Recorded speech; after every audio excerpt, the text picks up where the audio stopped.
February is American Heart Month. Moretta Vogelsong, a certified nurse practitioner with UPMC Heart and Vascular Institute in North Central Pennsylvania, says one heart issue she sees among patients is aortic stenosis. That's something that happens as we age. A buildup of calcium causes the aortic valve to become stiff and too narrow, reducing blood flow from the heart to the rest of the body. Aortic stenosis is actually very common. It's the most common valve disease because it's it's the one valve that's under the highest pressure in the heart. Some symptoms include chest pain, shortness of breath with exertion, and decreased physical activity over time.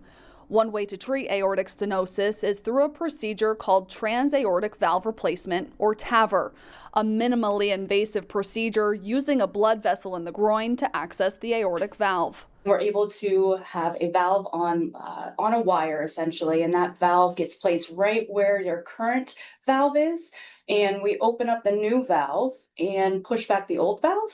Vogelsong says the team of doctors at UPMC will determine if a patient's anatomy makes them a good candidate for this procedure compared to other surgical options. We're not making any incisions in the chest.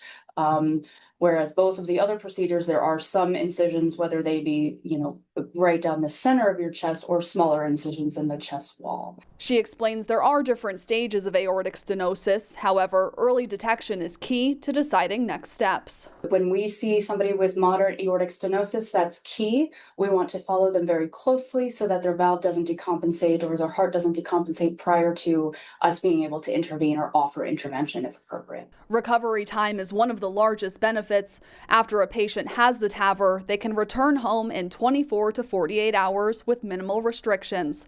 For this Healthwatch 16 report, Emily Kress, Newswatch 16.